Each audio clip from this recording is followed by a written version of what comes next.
I think now would be the best time to nominate an acting chair, so we can do the call to order. If no one else wants to act as acting chair, I'm fine with volunteering again. So if we want, I guess, do we have to make a motion for appointment of an acting chair and vote? Or is that an informal agreement? Unless there. Yes, okay. Mike? No objection. Okay. Yeah.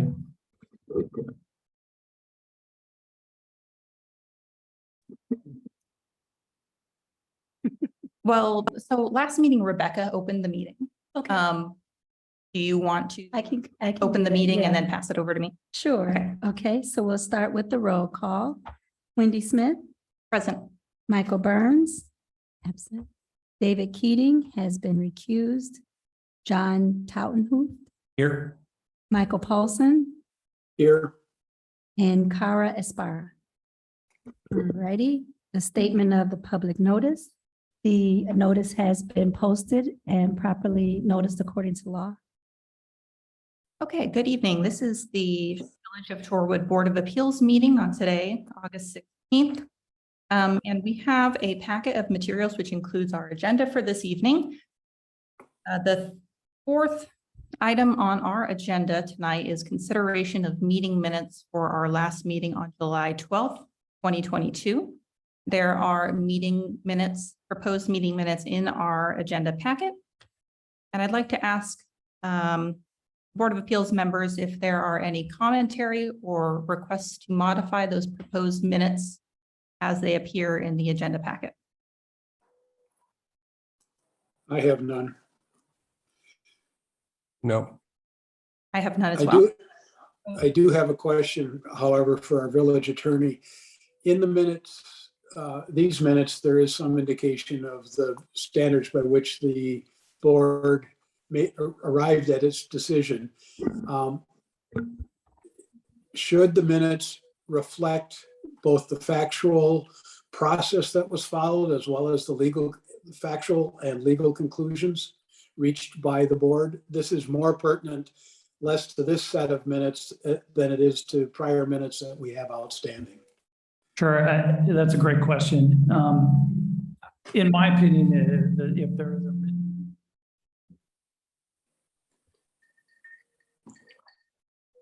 Can you hear me okay? Not really, Nathan. No, I don't think. There, when you spoke up just now, I heard you, but you Give did it fade another out. shot here. Testing, That's a good. little better. Can you hear me? That's Excellent. great. If there is a written decision that will accompany pursuant to the ordinance, I don't think that the detail in the minutes is as critical. And there will be, there's usually, because this body only meets once a month, and and everybody's participating on a volunteer basis. Sometimes if I'm asked to assist with the creation of or the completion of a written decision, I'll work with the chair of that particular meeting and work through that process upon request. And so sometimes that takes a little while, and sometimes the minutes pop up before the written decisions do.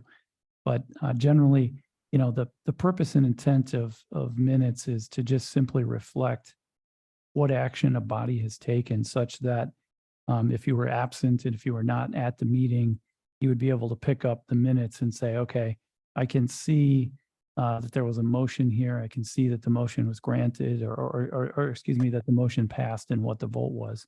So generally, that's the purpose and intent of minutes. And traditionally, Shorewood has had some greater detail in their minutes, and again, that's based upon a longstanding tradition as opposed to a legal requirement. And so sometimes, when there's a lengthy meeting, and the minutes are getting into a little bit more than who, what, where, why, how, and when, and what the motions were, it becomes difficult to see where the line is. But if there's a written decision, I think we're okay where we're at. Okay, fine, that clarifies. Thank you. Hearing no other requests to modify the meeting minutes for July 12th as proposed in the agenda packet. Is there a member that would like to propose a motion to agree to those meeting minutes as they've been proposed? I would move that the minutes for the Board of Appeals meeting of July 12th, 2022 be approved as presented in the packet. I'll second the motion. Can the clerk call a vote, please?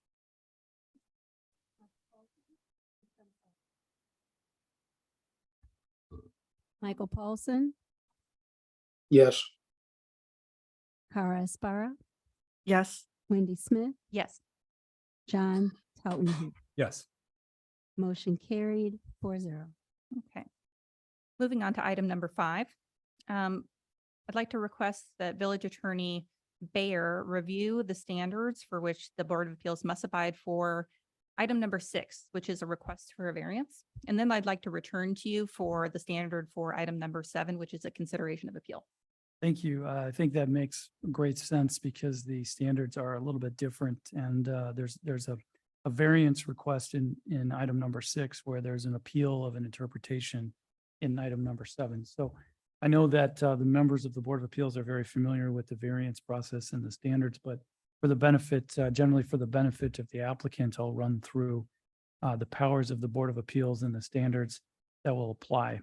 So under 535 of the Village Code, the Board of Appeals has the power to grant variances that are not contrary to the public interest, where owing to special conditions, the literal enforcement of the code would result in practical difficulty or unnecessary hardship, such that the spirit and purpose of the zoning code and the other requirements associated therewith are observed and public safety, welfare, and justice secured.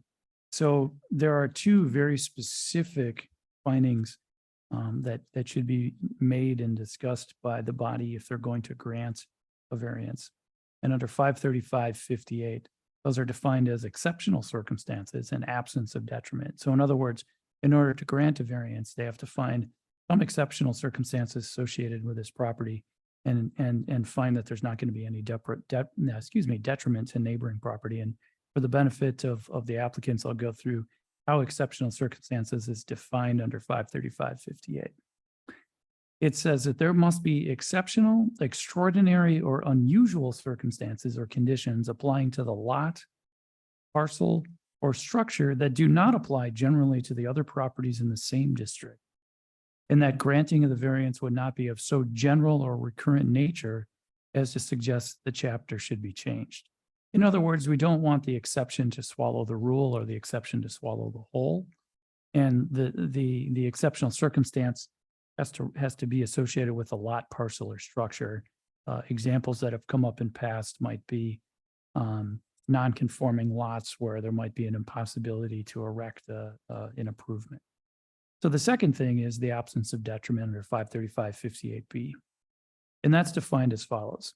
The variance will not create substantial detriment to adjacent property and will not materially impair or be contrary to the purpose and the spirit of this chapter or in the public interest. So in other words, the variance, if granted, should not be detrimental to any of the neighboring properties or generally detrimental to the health, welfare, and safety of the municipality. And unless there are any questions from the board or the applicant, I will turn it back over to the chair. We pause for just a moment. Michael's screen is frozen.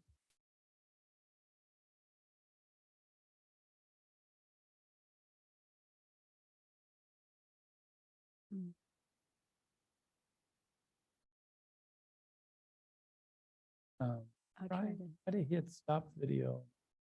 I'll pause it. Okay. Mike, can you see and hear us? Yes, sorry about that. I tried to flip back to my emails to check on a different memo and it didn't work. So I won't do that again. So what I'll do is I'll just reiterate, for the benefit of the. I heard your Oh, statement. okay. I was just going to mention, just to make sure you didn't have any questions associated there with. No, I did not. Okay, Sorry about that. no worries. Okay, moving on to item number 6 in our agenda, which is a request for a variance for a Village Code 225-8B. To place a 5-foot high fence on the street side yard setback at residential property 4076 North Downer Avenue. And I'd like to start discussion of this matter by asking for a statement from Inspector Burris if he has one. Inspector Burris, can you raise your right hand?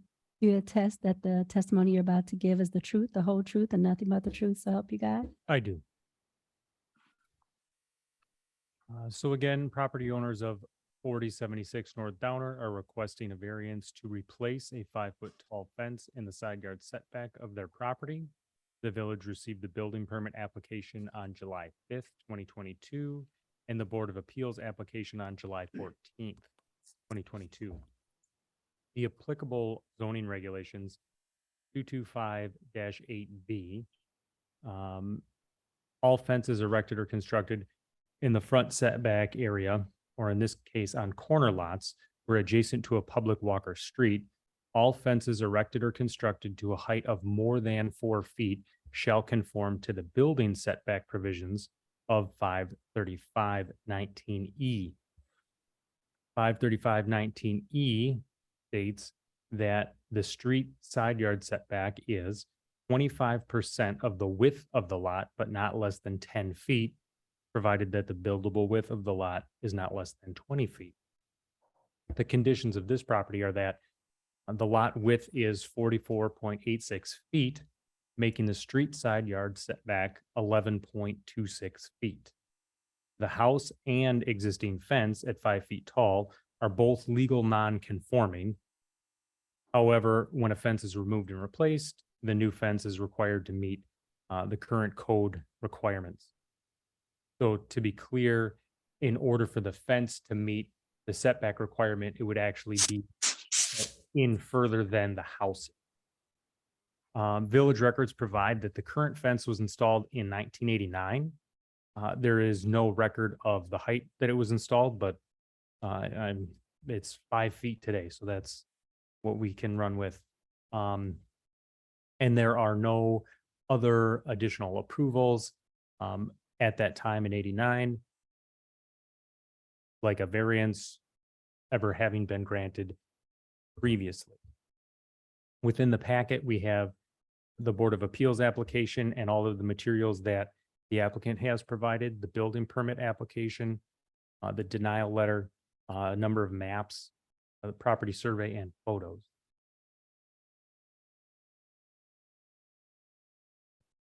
Thank you. Do members of the board have questions for Inspector Burris at this time?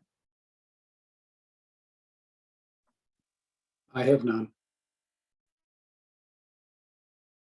I have a request for clarification as to the height of the fence. It appears that this property is kind of on a berm or above the level of the sidewalk. Yes, Is the height measurement of the permissible fence from the point of the ground at which the fence will become constructed? Does that make sense? yes. Okay. The way that it's written in our ordinances is that the fence should be measured from the neighboring adjacent grade. When you're abutting the public way, you don't really have a neighboring adjacent grade. So yes, practically, we take it from the immediate grade where it is installed. Yeah. And if I understand your comment previously, is that it would be impossible or highly impractical to build a taller than 4-foot fence outside of the side yard setback for this property due to the location of the house? Because I believe you said that the side setback was 11 feet. Yes. And so my understanding is that if you were to construct a fence higher than 4 feet, it would have to be beyond that 11-foot side yard setback. Is that correct? Yes. So it would be inside the corner of the back of Okay. the house is where the house sits is legal non. House doesn't meet setback. Okay. So would it be possible to build a conforming fence higher than 4 feet? You could, but it would be deeper into their rear yard. Okay. Hearing no other questions from board members. Let's proceed to any representative from the property owner that would like to make a statement on this matter. Mhm. And again, please approach the podium and try to stay as close to the microphone as you can. Mark Lean, Can you raise your voice? Thank you. what did I say, something else? Oh, no, I have to swear you in. You're about to you give have- okay. testimony? Yeah, All right. that's okay. That's all right. Do you affirm that the testimony you're about to give is the truth, the whole truth, and nothing but the truth, so help you God? I do. Thank you. My name is Mark Franklin Lean, Lean. Yes, we'd like a 5-foot fence. Our main reason for this is the foot traffic to Atwater Beach. The people going to Atwater Beach are not neighbors, are not even members of the village. And Jarvis is the closest side street to Atwater Beach. So we get a lot of traffic. And the second closest street, side street, would be Shorewood Boulevard. But no one parks down there because everyone's hoping for that prime spot right next to the beach. So it's not there. So they turn onto Jarvis. So what complicates and makes our situation unique is how Jarvis is laid out. Once Jarvis goes past our property, it veers to the northwest and then elevates 5 feet to Lake Drive. So anyone turning off on foot or with automobile has a clear line of sight to my backyard.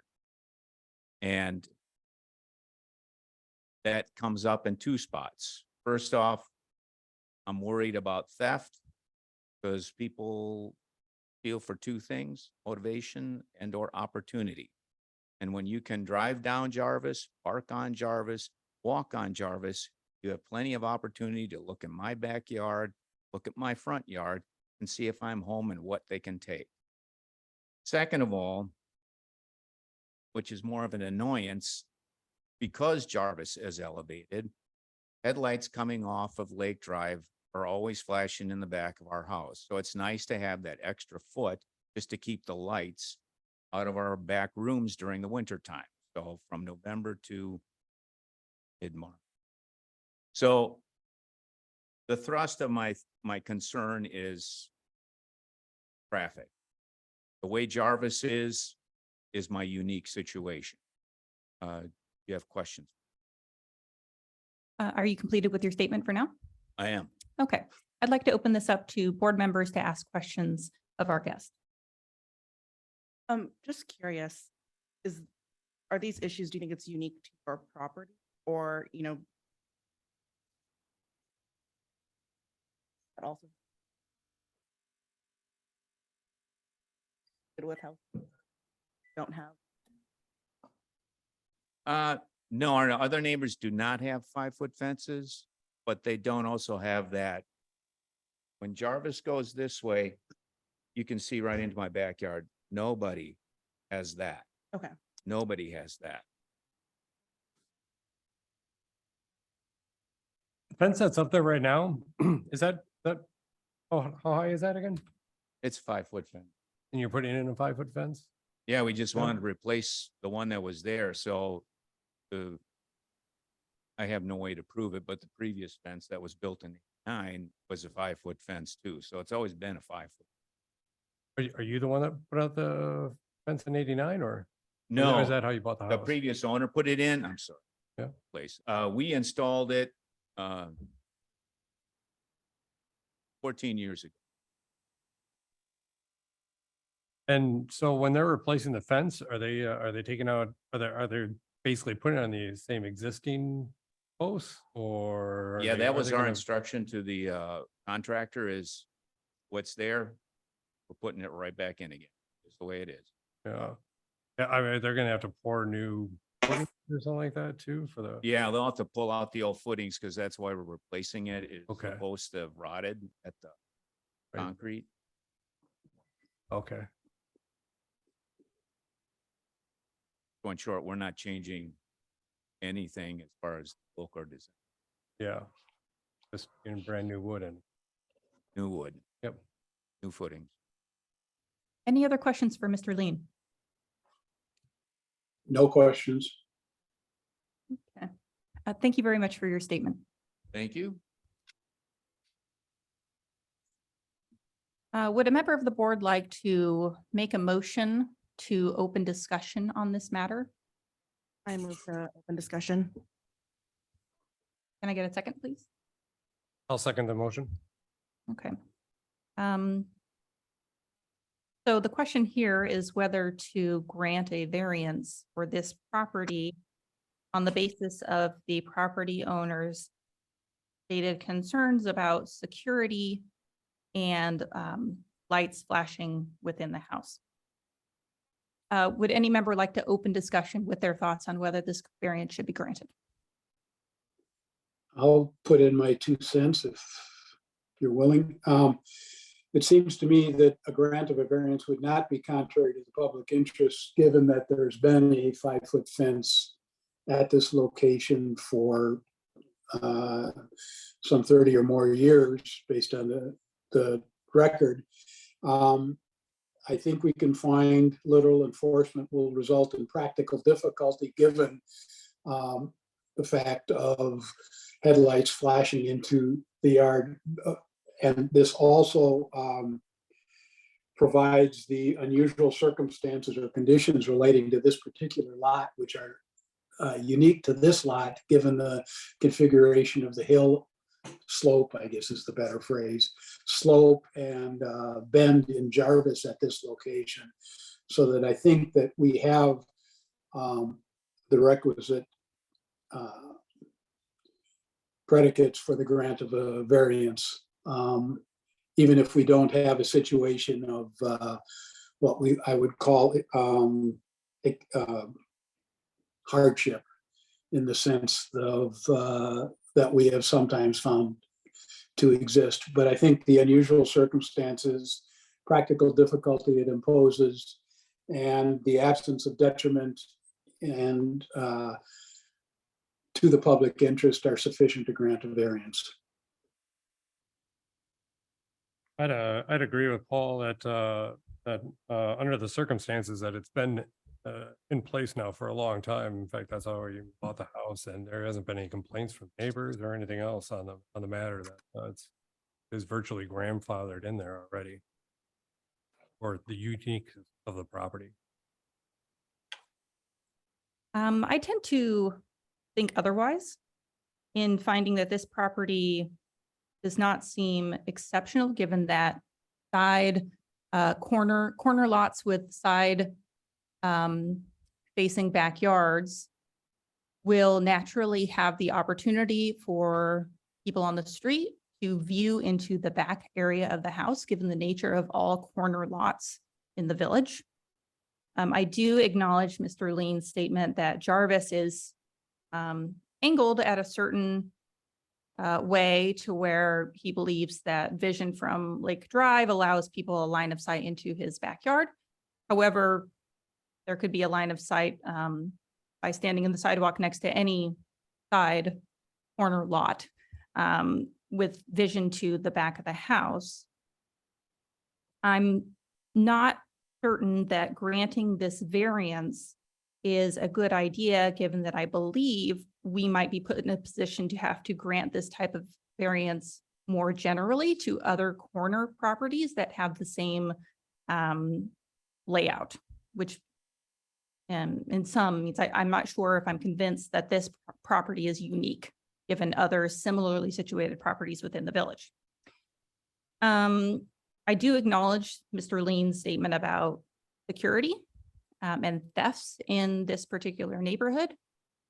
However, I did not hear evidence that his specific house was more likely to be targeted of theft than, say, any other house within proximity of Atwater Beach. So I don't like ignoring our code's requirement that if a structure is replaced, that it must be replaced according to the village code. If we allow people to replace their fences as they were originally built, then our fences will never become compliant with the village code.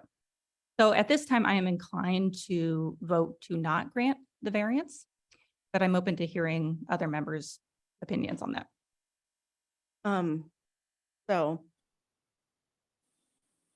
I think generally I agree with your assessment, Wendy. However, where I diverge is the fact that, you know, the fence is already currently at 5 feet. We're asking for a direct replacement.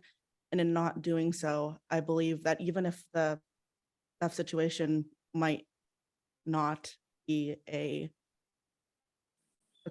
valid concern at this point, if there are if that is going to cause more lights to shine into his house, especially during the darker months, I do think that that would be, you know, a change that would, I don't know if I'd want to call it a necessary hardship, but more of an annoyance, regular, that is, you know, lowering their life, I guess.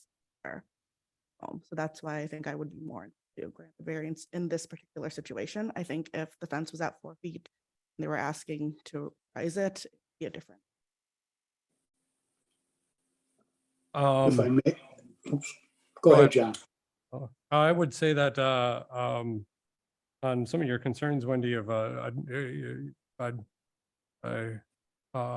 think you'd agree, we don't take any general vote to anything here. Especially using past properties or anything else. Had 5-foot fences put up on Lake Drive are actually some of the same reasons. If we were to get so general, but we take each property and each thing as to its own standards. And like I said, this one's here, has been here, and has actually served its purpose too. So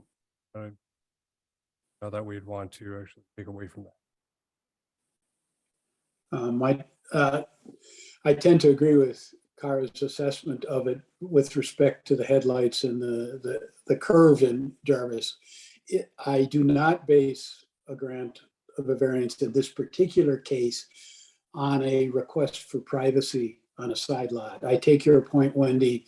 I do not think that is a basis on which I would be willing to grant the variance if that were the only basis for the request. But given the slope of Jarvis and the angle that it takes at that particular point, the interference from the headlights, I think that is a legitimate point upon which I'm willing to grant the variance in this case, whereas that's something that's not going to happen. Certainly on the majority of corner lots. And if it were only based on a request for privacy, that on its own, I would not grant. Fear of theft, whatever. So that's how I would analyze the situation. And I think we're getting closer to an overall agreement. I agree on the point with security for corner lots, right? And I do see how lights coming in from an angled street could be an annoyance. For me, it doesn't seem like enough of a practical difficulty or hardship when other solutions such as drapery or blinds might be a better solution than a variance to the municipal code. That being said, I do agree that for this particular lot, I can't see how lighting could be an annoyance. Just for me, I'm not sure if it reaches the level of enough of a practical difficulty or hardship to warrant a variance. Is there any other further discussion that the board would like to have on this matter? No. Hearing none. I suppose we'll proceed to a vote. Would a member like to propose a motion to resolve this request for variance? If I may, I will move to grant a variance of Village Code 225B, 225-8B sub 2 to place a 5-foot high fence in the street side yard setback at residential property 4076 North Downer Avenue. And do we have a second? I second that motion. Can the clerk call a vote, please? Wendy Smith, No. John Totenhoff, Yes. Michael Paulson, Yes, Cara Espera. Yes. Motion carried 3-1 with an opposing vote by Wendy Smith. Okay, proceeding with item number 7, which is consideration of appeal of the Design Review Board's decision from July 14th, 2022 to deny the alteration of a window on the front elevation of residential property 2031 Eastwood Place. And I'd like to ask Attorney Bayer to provide us with the standard by which the Board of Appeals must abide. Thank you. Before I get into the standards there, just as sort of by way of background, depending on the agenda items that are up for the Board of Appeals, they either ask me or do not ask me to attend if it's a straightforward variance, and that's the only thing on the agenda. Sometimes I'm not not needed. So this kind of came up a little bit later. I received a call yesterday, and there were some questions about the standards because it was Design Review Board appeal. And so with that, I quick drafted a memorandum, which I got CC'd on the email that it got distributed this morning. And I'm not sure everybody actually received that. I know everybody was at work today. I could quick run in the other room and run copies of this if anybody needs it. I don't need Otherwise it. I'll walk. You don't need, No, okay. I'm fine. So to sort of go from the work from the general to the specific, the Board of Appeals has a wide range of jurisdiction, which includes review of an administrative decision made by any other body or any other village official, which includes the Design Review Board. There's the application in this particular case. What was marked on the application was the box next to appeal to interpretation to allow. So essentially what the appellant is challenging is the Design Review Board's interpretation and the Design Review Board's application of the village code at its March 24th, 2022 meeting, when it rejected certain design elements that were proposed for some windows at this particular property. So that necessarily brings into question a review of exactly what is the function of the Design Review Board in that instance. And I think it would be helpful through this process. I'm just going to hand out, I printed a copy of Chapter 225-12, which is the Design Review Board ordinance and standard. And so I'll give a copy to our applicants.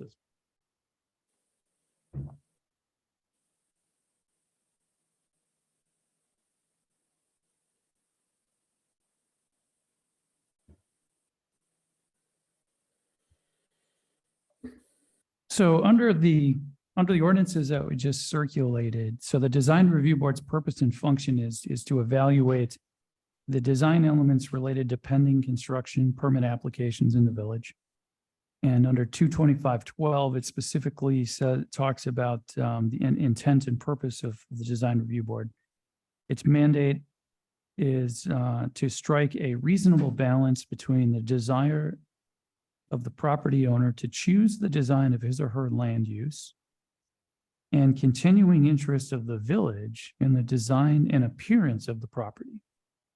So the other thing I wanted to do, just for clarity's sake, is talk about the section of the Board of Appeals application that was titled "Describe in detail the reason you're applying for a Board of Appeals application." So I found that we all received a copy of it, and I wanted to make sure everybody had it. So it was handwritten and it was kind of small on there. So what I did is I blew it up and then I typed it out. So I'll just read this so it's in the record. So this is what was typed. And if I misinterpreted anyone's handwriting, go ahead and I'll stop and ask if you can correct. So it says under that application, it says, we would like to appeal the rejections by the Design Review Board with regard to the proposed window replacement on the front of the home. Currently, the bay window consists of 4 double hung windows. We are proposing to change the rhythm to an ABA style of rhythm consisting of a center picture window flanked by equal sized double hung windows. The new pattern is to satisfy the owner's preference of more daylight and an unobstructed view to the front yard through the use of common window patterns seen in many styles of architecture, including the Dutch colonial style home. For reference, we are attaching several examples of this typical window pattern on homes in the area. Is there anything that I misinterpreted on that, or did I read that okay? Excellent. Okay, I just wanted to make sure we had that in the record because I know that, I'm to the point where I either have to blow it up on the computer screen or I need readers. So if anyone else is in the same boat, I just wanted to make sure that your arguments were understood clearly. So the next question then is if based upon the fact that this is identified as an appeal to an interpretation to allow, the question is whether the design review board applied and correctly interpreted section 225.12, which we've handed out of the village code. So there's some cases, this is what we call a certiorari review as opposed to a de novo review. And there's a couple of reasons for that. The design review board is required to have certain individuals on that body that have certain specialized knowledge, skill, training, and experience in either design related elements, or they have a background in training in design or construction.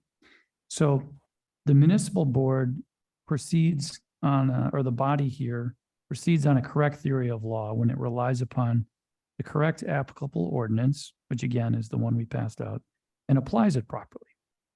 So Wisconsin courts have said that as to whether the design review board's decision was based upon evidence in the record, the Board of Appeals may examine the record for any substantial evidence that supports the lower body's decision. So let's talk about what substantial evidence means.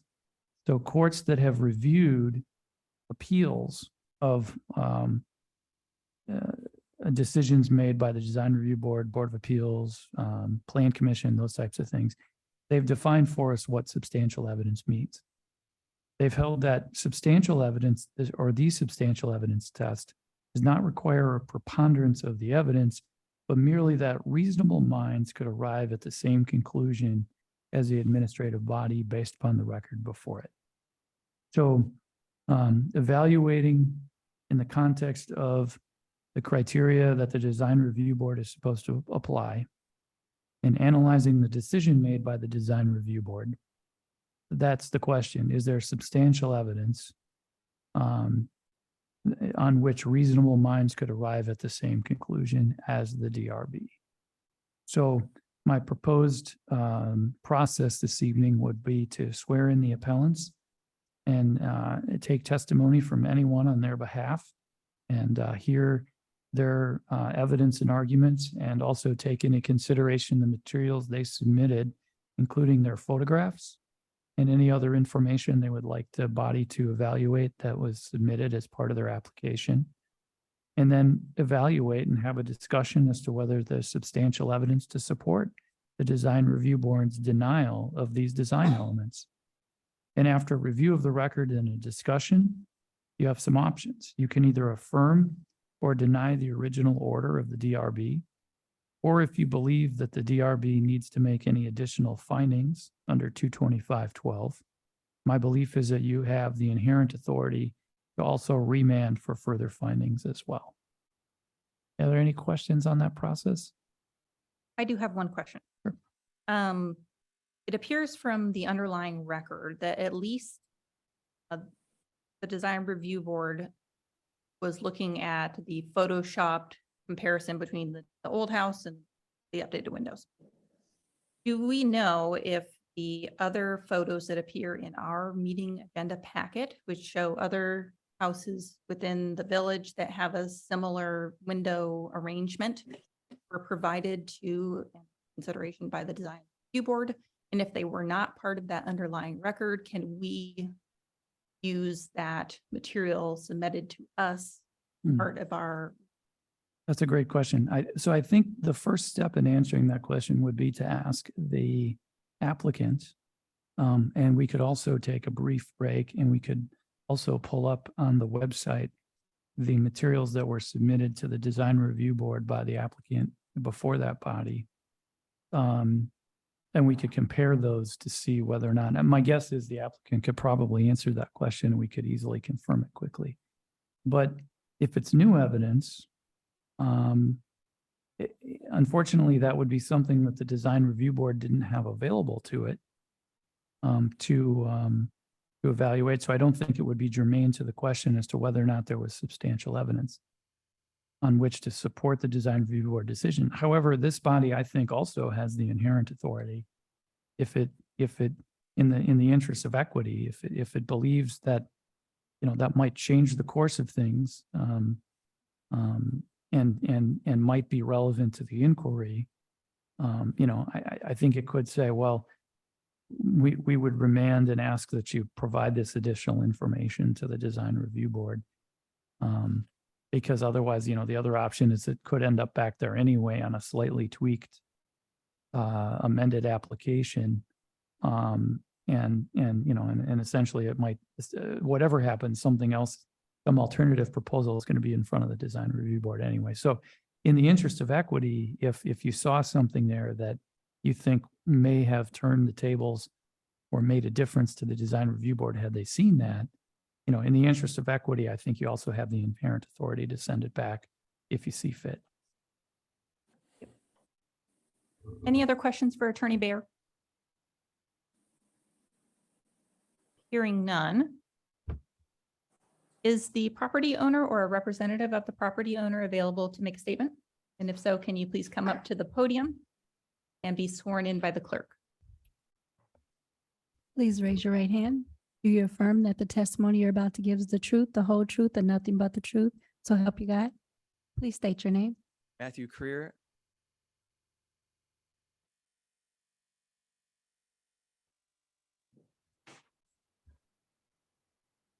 Mr. Creer, you can proceed with the statement if you have one.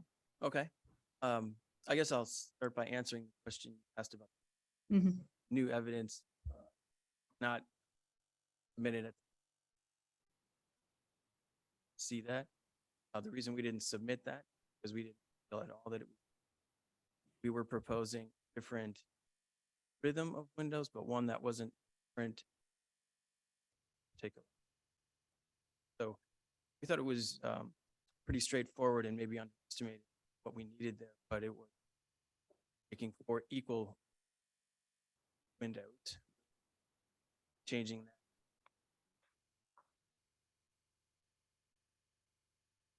Style of patterns of, so we applied that pretty decent to that.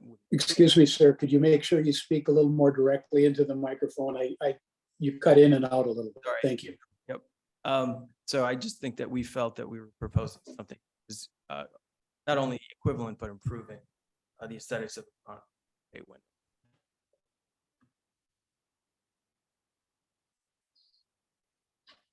Is there anything you can tell us in addition to that answer to the question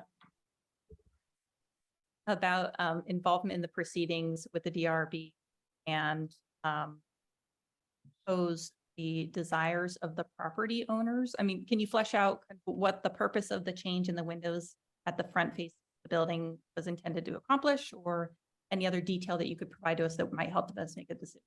Sure. I was not in attendance of the meeting. I was absent, a colleague there, but the purpose of proposing something different was for the improvement of what the owner would like to see as far as natural light. So in an effort to do so, stayed consistent with the style, the home as far as architecture, the windows, materials, that I think would give the homeowner what she was preferring was an unobstructed to the front yard. Really just improving the quality of life for the space that it's on living.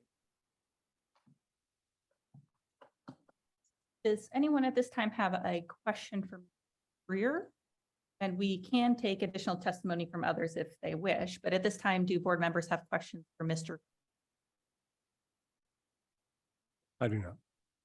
Hearing none, if there's nothing else that you'd like to provide to us, you can be seated.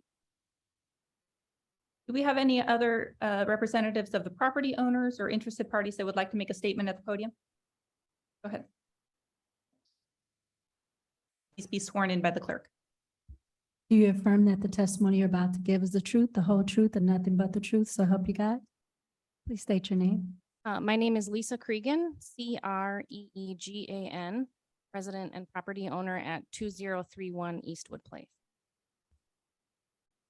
Can you tell us a little bit more about your desire for changing the windows and perhaps your involvement with the proceedings under the design review board? Yes. So I also was not present for the design board meeting. I both work full time. We have 4 kids, dogs, so we are very busy and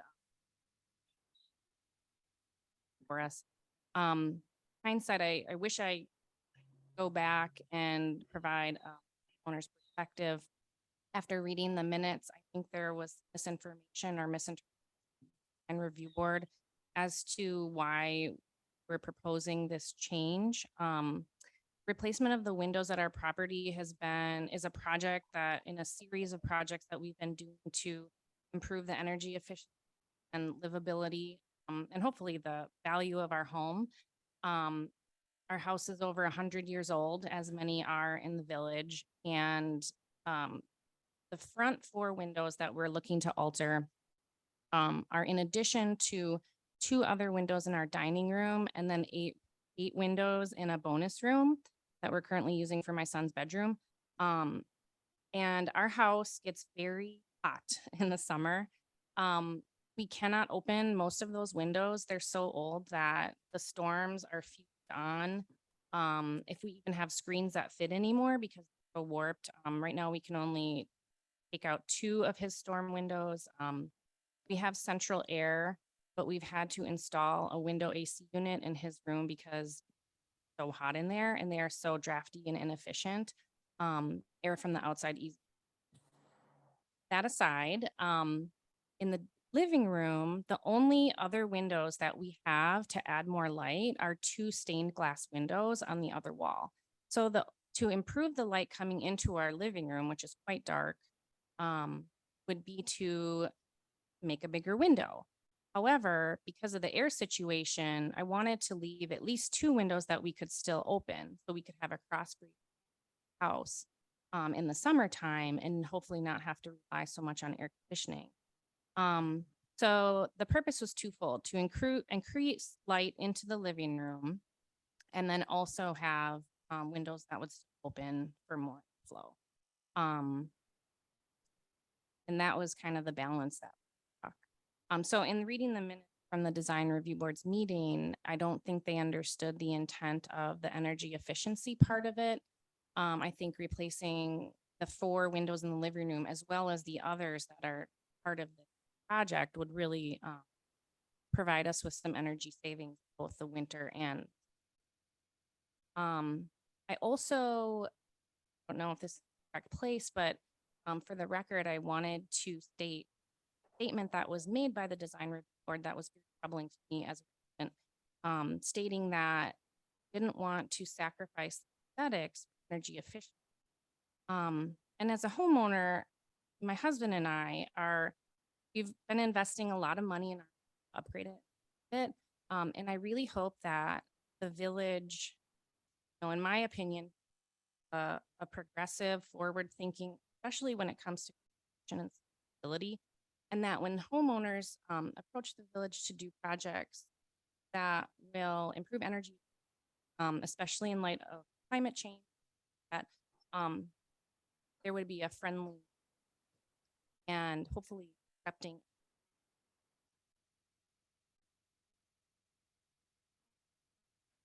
Does that complete your statement? I think so. Okay. Do members of the board have questions for our guest? Is there any other, thank you, you can be seated. Are there any other representatives that would like to make a statement on this matter? Hearing none, I propose we open discussion on this matter. Do board members have thoughts on whether, I suppose we could go over the two elements as stated by Attorney Baer, first determining whether the design review board was operating under the correct theory of law, and then proceed into whether there was substantial evidence to support their decision. Would a member of the board like to begin discussion? I will. Reading over the minutes, I certainly bring in a question as to how much they were working on under law and not just their own opinions, between debating whether or not we're going to make it prettier or not prettier, and lead or not lead. I mean, I don't know where those come into law or even code, but yeah. So I've got a big question as to how they were coming to their determination here. Yeah, and I agree. And we're fortunate enough that the meeting minutes are fairly descriptive, since we've been talking about how descriptive meeting minutes can or should be. And it doesn't appear clear to me that for this particular matter, I don't see much or any reference to the design review criteria or specific language reference within citation correct 225-12, which governs the design review board. And I do agree with Mr. Tautenhoof that it does seem as though the design review board was more interested in their own personal opinions as to what was aesthetically pleasing for them. And I do echo the same concern as Ms. Cregan. Ms. Cregan, and the statement in the meeting minutes that one member was more concerned about aesthetics than about energy efficiency, when both of those elements are of importance as stated in our village code. So I share the same concern about whether the design review board was even operating under the correct theory of law here, given that the meeting minutes don't demonstrate that they were really considering the design review elements when they were taking a look at this matter.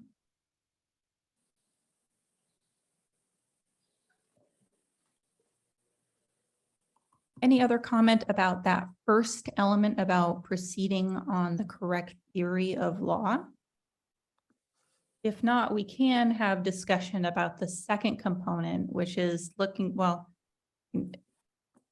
that first element really is more of a threshold question. So if we don't agree that there was enough evidence in the record that they were proceeding under the correct theory of law, then it may be moot to consider whether there was substantial evidence to support their decision. So do the members have thoughts about whether we have any kind of consensus on that first element, or whether we should proceed to discussing every element, including the substantial evidence portion? I would agree with both of yours. That I don't. Well, I don't think there's enough evidence here that points to design review board making their decision, taking any their standard. It all seem to be to me. Would like for this either to go back to do a more formal review with like the pictures, comments. Mike, do you have any comment on this? I'm torn because to some extent, we vest in the design review board the determination, an architectural determination, which lies in large part a matter of professional opinion on the aesthetics. And I always am concerned that we are trying to substitute our judgment for that professional opinion. On the other hand, I tend to agree that all we have to rely on here is sort of faith in their professional judgment without anything articulated in the record as to the legal basis for their decision. And I'm afraid that quite often, if we were to look at the record of the design review board, we wouldn't be able to find that. So I'm a bit torn, but I don't have any strong objection to the statements that the other members of the board have made. I'd like to add on to what Michael was just saying there, and the fact that that you kind of brought up a point that the design review board didn't operate on the design review side of the law part for that threshold to actually go any further. Well, I think mentioned in the minutes, one member of the design review board was considering the ABA style of window and made a statement. I'm trying to locate it within the minutes, and of course can't find it within the text, but the statement was, that's not what East Shorewood looks like. And in the interest of equity, as Village Attorney Bayer mentioned earlier, given that we know that the appellants have documentation of other homes within the village that have this type of window structure, and that was not made available to the design review board when it originally considered the matter. I share the same concerns about overturning or overruling an educated decision by the design review board. However, if there is evidence that seems relevant that was not made available either by error or otherwise, and we seem to have some deficiency in the record to begin with, I'm inclined to think that we should remand to the design review board for clearer articulation of their consideration of the design review elements and consideration of any additional evidence that the appellants have in relation to design style and the points on energy efficiency.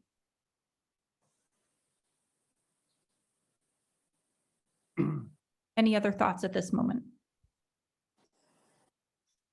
I can live with that. Okay. A chair can make a motion. Did I? Yes, okay. Well, then I'd like to move to remand. Let me get the wording right. I move to remand the appeal of the design review board's decision from July 14th, 2022 to that denied the alteration of a window on the front elevation at residential property 2031 Eastwood Place for reconsideration of for the purpose of more clearly stating the design review board's correct theory of law and consideration of all relevant evidence. Do I have a second to that motion? I'll second the motion. Thank you. Point of clarification, your phrase consideration of relevant evidence permits, obviously, the applicant to provide that additional evidence. They're not bound by the prior record. Is that correct? Well, Nathan? can they?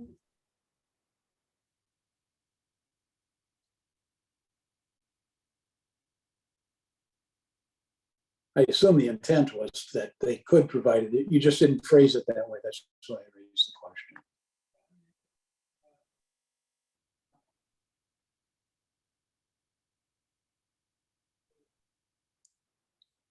Do it for further development of the record and acceptance of new evidence. So, I mean, I think there's probably the inherent authority here to go either way on that. So I think from what I understand is it's moving to remand so that the design review board can give a cleaner and clearer explanation of the theory of law that they proceeded on and then the reasoning behind that.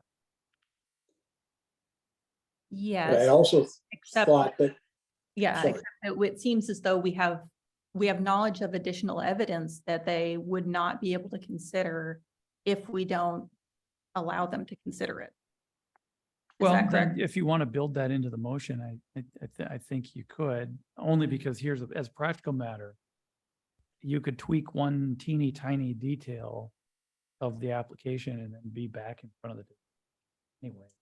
I mean, so that's usually what happens, right? Correct. So why not kill the proverbial two birds with one stone and allow them to evaluate any additional evidence that the applicant might have to clarify their position. And that's to make it so rigid as to not allow that seem to be contrary to purpose and intent of doing things in the most efficient manner. Do you have any objection to that, Mike? No, I don't. Okay, neither do I. So I think that was my intent was to, I'm- perhaps I should rephrase my motion entirely. Yeah, why don't you? I'm sure that's what you intended. I just, knowing how ambiguous things have become lately, let's make it very explicit. Sure. So I move for the appeal of the Design Review Board's decision from July 14th, 2022 to deny the alteration of a window on the front elevation at residential property 2031 East Wood Place to be remanded to the Design Review Board for reconsideration and development of any further evidence. Period. I believe is that sufficient? Sure. Okay. And I think that based on the discussion here and the developments of the record, you know, it will be understood that, you know, that they need to more clearly delineate. Well, should that be more prevalent in the motion? Well, let me just suggest, and again, I'm hesitant to get too deep into the weeds because I don't vote. I'm just the person that gives advice, but there was language in the first motion for reconsideration for purposes of more clearly stating the Design Review Board's theory of law and evidence they relied upon. And then there could be a comma and for for consideration of any new evidence related thereto from the. Sounds good to me. Is that what you're trying to get at? That's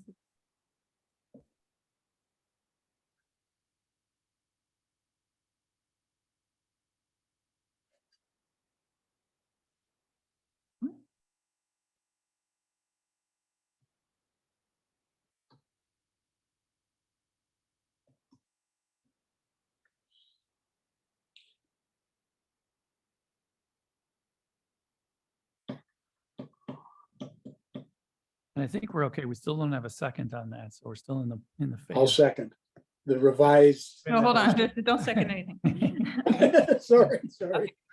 Third time's a charm here. Okay, I move for the appeal of the Design Review Board's decision from July 14th, 2022 to deny the alteration of a window on the front elevation at residential property 2031 East Wood Place to be remanded to the Design Review Board for reconsideration for the purpose of more clearly developing the record and the basis of the theory of law considered by the Design Review Board and consideration of any evidence provided by the applicants in reconsidering the application. Can I get a second on that? I'll second. Thank you. Can the clerk call for a vote, please?